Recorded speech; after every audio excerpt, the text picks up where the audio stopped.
Okay, so, Jeff Falla, I like your movie. It's good. Not great, but good. But I wanted to make this video because I know you take criticism in very well, and I would like to see this movie and this franchise go on. And I'm sure not the only one as well.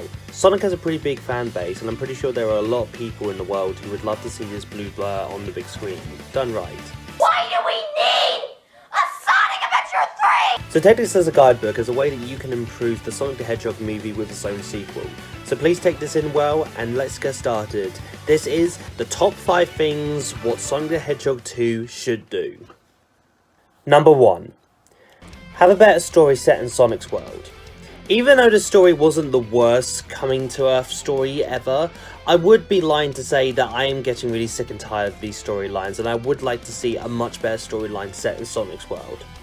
I know at the end credits scene that Tails comes to Earth to find Sonic, so maybe what they could do is to have Tails find Sonic, tell him to come back to his world for some reason, and then have Dr. Robotnik find out his way out of the Mushroom Planet into Sonic's world to try to take over Sonic's world, and Sonic and Tails have to stop him. I know it's not like the best story ever written or anything, but, you know, I think people would actually really like the storyline. And the hard bit's already done, so all you need to do is just write out a story. Number 2. Have a secondary villain that can match up to Sonic's powers. If you wanted to keep Jim Carrey as Dr. Robotnik, you know, fine. He looked like he was having fun, and I would like to see more of his Robotnik in this movies. But have him be like the brains of the situation, serve the brawns. Because he still has Sonic's DNA with him, maybe what he could do is he can create Metal Sonic. This will be an awesome thing to see in live action, and it will be so cool to see Sonic fight a robot version of himself. And not just that, but it also would keep in tech with the games as well. Sonic 2 was the very first time we were introduced to Tails and Metal Sonic. It would make sense to introduce them to the Sonic the Hedgehog sequel to actually be a really cool thing for fans to see. Number 3. Have less of James Marsden and the other human characters. Now, I like James Marsden. I think it's a good movie. But going into this movie, I thought James Marsden was going to be the worst part of this movie. And I walked out of it thinking, you know, he was alright. And even some other characters I've really liked as well, like his wife and even the old guy who called Sonic the Blue Devil. I thought these guys were fun and actually gave a lot of energy to their performances. But then you also had like the police officer and the wife's sister, which were just unfunny and annoying to watch on screen. But even with that, I think human characters can just stay out of it. We don't really need a story set on Earth, and I think it would be really cool to see Sonic's world.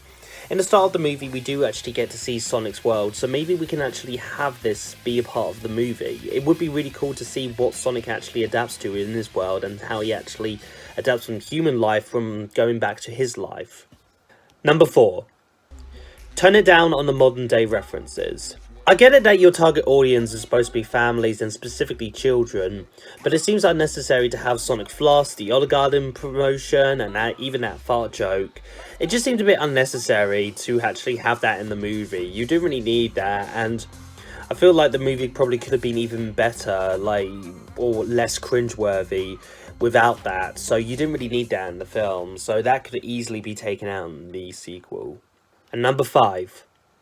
Discover more about Sonic's relationship to Longclaw. The new character of Longclaw looked like a character that I would like to see more of, and I was thinking how they could bring her back. And I know that people might think that she's dead, that she got killed by the echidnas at the start of the movie, but we don't actually see her die. So what can we do? Maybe the reason why Tails comes to Earth to find Sonic, maybe Longclaw for all this time has been imprisoned by the echidnas, and Tails goes to Earth to find Sonic to ask him for his help to find Longclaw. In this time we could actually have flashbacks to Sonic as a baby and also Longclaw to show us more of the relationship and the connection that Sonic had to Longclaw. Because I actually felt something in this scene, and this scene actually felt very emotional, but I would like to see more of Longclaw in the sequel. Now I've given you 5 things about what to do for the Sonic the Hedgehog sequel. Now this is only really what I think, and I'm pretty sure that a lot of Sonic fans would actually like this as well.